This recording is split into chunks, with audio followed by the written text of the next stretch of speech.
Hello YouTube and welcome back to another review. It's going to be my fourth attempt today.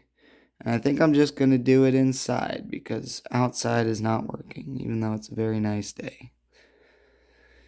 Today's review or overview is going to be on the spyderco Slysz Bowie, brought to me by OK Knives. This is another one that they sent to me. That being said, this is a replica, not the authentic spyderco Slysz Bowie.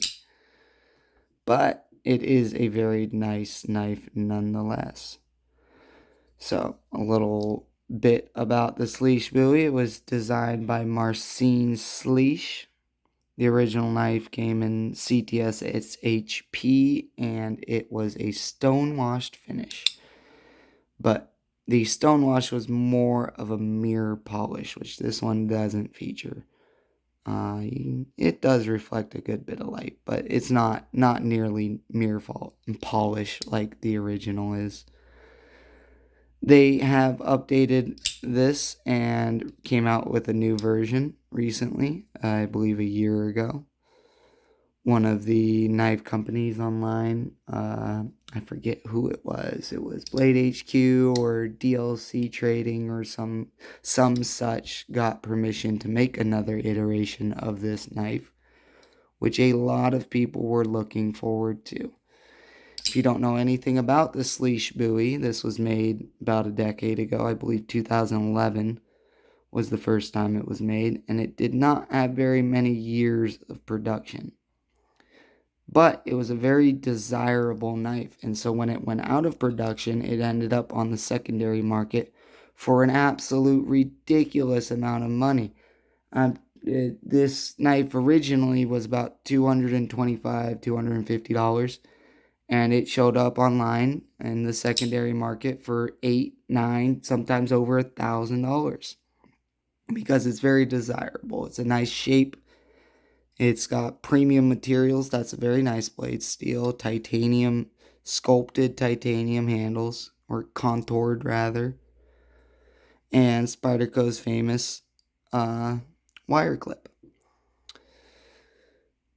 The new version sells for $450, and it sold out almost immediately and once again went up on secondary markets for a premium. But if you were looking for the actual version, I would get the second run. It came in blue titanium handles. That might not be your preference, but what will be is the lock bar insert that they added. One of the biggest downsides and failures to this knife was the steel on titanium right here. That'll cause this titanium to wear out slowly until it's touching that other scale and your blade is loose. It may take years, it may take a decade, but it will happen eventually because that's just how shit happens. That's how it works.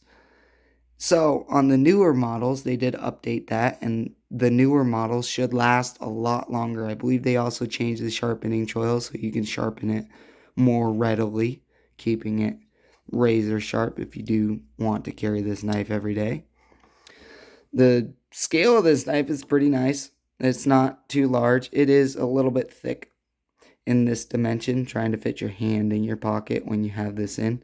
It is a little bit wide, but the wideness is contributed to this huge blade that you get. It is such a slicey, full flat ground blade in a stonewash finish. And, oh, look at that. Here I was at the beginning of the review saying it's not a mirror polish, but if you're seeing that right now, that is reflecting something. Nice. I've honestly thought about mirror polishing this myself because I do really, really like that look. And it is a nice touch, a nice throwback to the original, which this is modeled off of, not having the lock bar insert, having the CTS logo and the stonewash finish, which, by the way, this is not CTS XHP. This is D2 is what they advertise. And a quick price on this is $55 or $60. I was just on the website, I swear, I just looked, but I believe it's $55 to $60. And that's because it's omitting the actual CTS SHP. Premium blade steels usually jack up the price. Titanium scales also jack up the price unless you're buying from China, because China uses titanium alloy, which is mostly aluminum. If you're getting a titanium knife from China, don't be surprised if it feels like aluminum, because that's what it is. That being said, I have been watching this detent, or not detent, I've been watching this lockup like a hawk, and it does not seem to be moving. Even when I give it a good flip out and it engages nice and hard, there's no lock stick. I mean, that's just easy. And if you've ever experienced a knife that has lock stick, what that is when you deploy the knife and it's in the lock position, it's stuck there. Lock stick. It's hard to disengage it. And that didn't look hard, did it? Because it's not. And that indicates to me that this is a higher quality of titanium. It's not mostly aluminum. It's probably mostly titanium.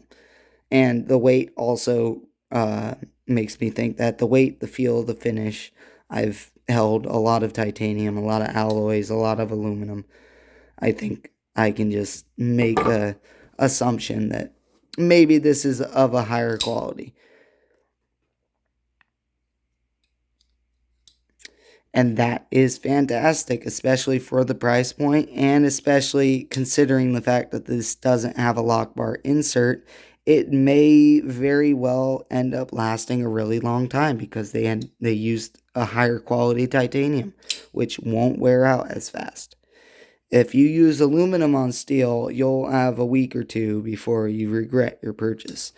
And I've been sent a couple of knives and bought a couple of knives myself that are titanium on steel without a lock bar insert, and I have been vastly disappointed with those knives. But this is one that I'm not disappointed in. You can see I'm flipping it out. I'm not scared of flipping. I'm not opening it up really gently so that it doesn't break in. I mean, I put wrist into that one, and it doesn't look like it locked up any tighter, and it wasn't any harder to disengage. So, overall, a fantastic knife. One little side note is this scratch near the pocket clip. Goes through the lanyard hole. You can see it right there to the left of the pocket clip. I don't know what it is. I don't know if OK Knives sent me a bunch of cheap knives that they didn't really want to sell to the public, and so they sent them to me.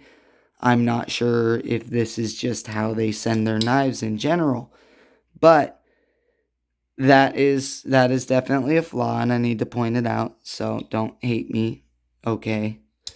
I'm not gonna let that slide. I know these were sent to me for free, and what can I expect for a free knife? But I hope that if you do pay your own money, you don't have a flaw like that. And I'm not sure what would cause that, but I know they put an anodization over the top of it. So that might have been a flaw that made it through on many models. I'm not sure. I can't speak to that at all. But do your research, look up some things. If you're looking at this knife, don't just watch my video, watch a bunch of people's videos.